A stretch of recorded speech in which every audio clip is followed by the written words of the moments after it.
The last speaker for this discussion on national integration, Sayyid Adnan Kakakhel Sahib, seat number 93, Jamiatul Ulum Islamia, Banori Town, Karachi سے تعلق ہے ان کا.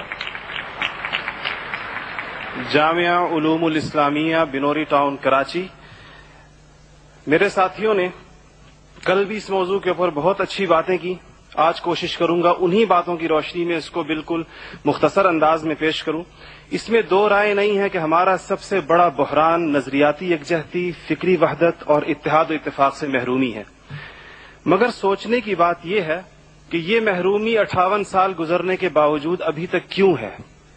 اس کی وجہ یہ ہے کہ وہ جو بنیادی پلیٹ فارم دیا گیا تھا کہ پاکستان کا مطلب کیا، لا الہ الا اللہ، اس پر کنفیوژنز پیدا کر دی گئیں. ایک سوچے سمجھے منصوبے کے تحت ابھی تک پوچھا جا رہا ہے کہ پاکستان کیوں بنایا گیا تھا، قائد کا ویژن کیا تھا. کیا یہ چیزیں بہت کلیئر نہیں ہیں؟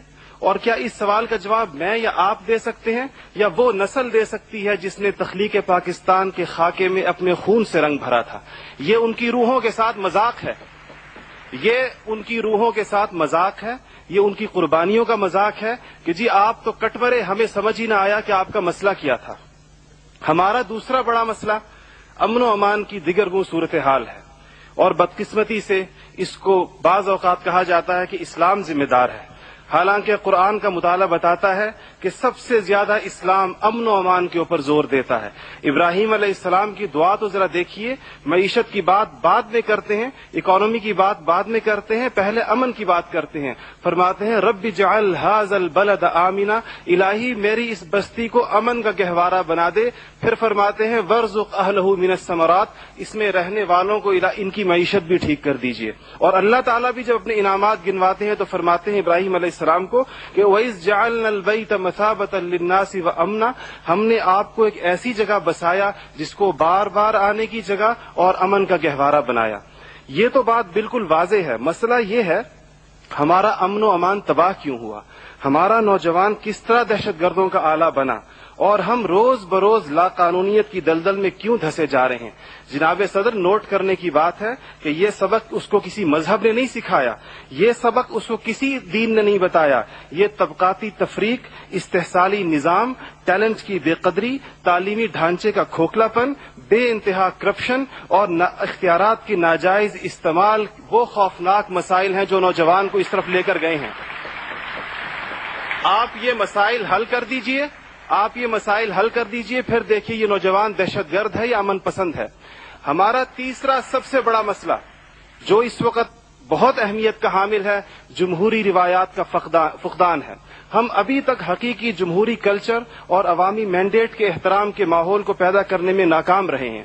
ٹوٹتی بنتی اسمبلیوں، انتخابی دھاندلیوں اور جناب صدر اہم قومی مسائل میں پارلیمنٹ کو بائی پاس کرنے کی روایات نے عوام کا اعتماد موجودہ پولیٹیکل سسٹم سے اٹھا دیا ہے.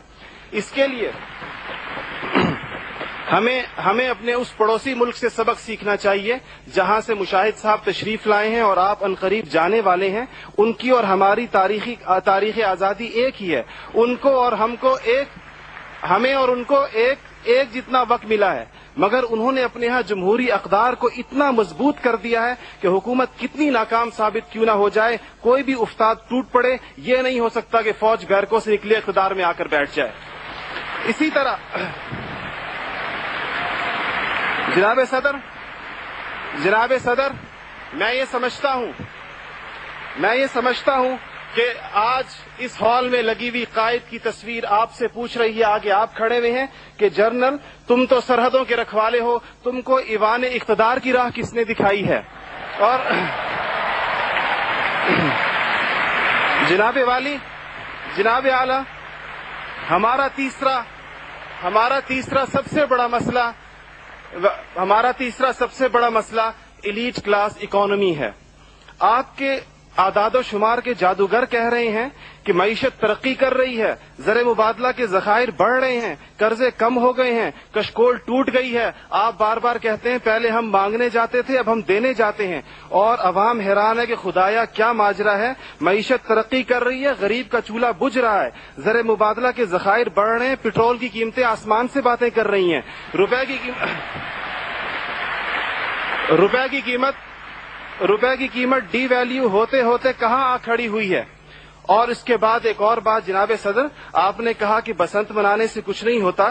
اسلام تفریح سے ہرگز منع نہیں کرتا, بلکہ صحت مند تفریح کی حوصلہ افزائی کرتا ہے. مگر خدارا محروموں لاچاروں کی آرزوؤں کے مزار پر دھما چوکڑی نہ مچائی جائے. دیکھیں اسلام یہ کہتا ہے اگر ایک گھر کے اندر ایک عجیب تاثر ہے, ٹھیک ہے لوگ انفرادی طور پہ پتنگ اڑائیں, کوئی اس کو حرام نہیں کہتا, مگر جب ایک غریب دیکھتا ہے کہ میرے پیٹ میں روٹی نہیں, میرا صدر پتنگ بازی کر رہا ہے, تو وہ یوں سمجھتا ہے کہ ہمارے درمیان کوئی گیپ ہے. آپ بالکل وہ سمجھتا ہے. غریب کہتا ہے کہ میں, غریب دیکھتا ہے, غریب آپ کو اس کے احساسات کا بالکل اس طرح لگتا ہے ایک گھر کے اندر میت پڑی ہو اور آپ دوسرے گھر کے اندر ڈرم بجائیں کہ میں تو آزاد ہوں, غم تو تمہارا ہے میرا نہیں ہے. تو اس کو کوئی بھی اس کی اجازت نہیں دے گا, کوئی بھی مذہب کہے گا کہ نہیں, اس کا احساس کیجئے, اس کے اشک شوئی کریں, اس کو سینے سے لگائیے. اس کے علاوہ جناب صدر ایک بہت اہم بات جو ہم محسوس کرتے ہیں کہ بعض مسائل آپ کے لہجے کی کرختی کی وجہ سے خراب ہوتے ہیں. آپ بلوچستان کے عوام سے کہتے ہیں تمہیں ہم وہاں سے ہٹ کریں گے, تمہیں پتہ ہی نہیں چلے گا ہم نے تمہیں کہاں سے ہٹ کیا ہے. یہ چیزیں آپ قوم کے بڑے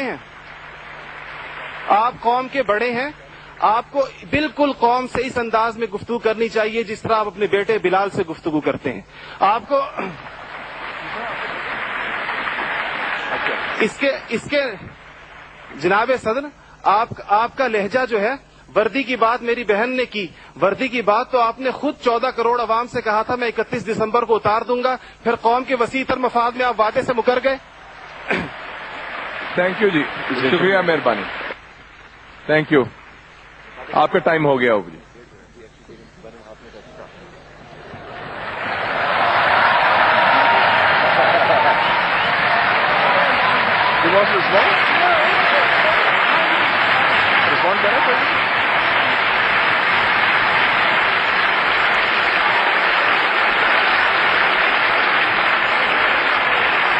Okay. Thank you. Thank you very much.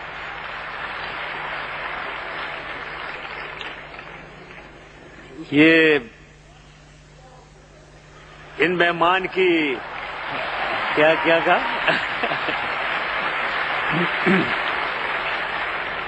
یہ بنوری ٹاؤن سے آئے ہوئے مہمان کی باتوں سے ایک بات کا ثبوت ضرور ہو گیا کہ یہاں انڈیپینڈنس آف ویوز, ٹرانسپیرنسی, کوئی یہ سلیکشن ایسی نہیں ہوئی ہے کہ کوئی نہ بات کر سکے.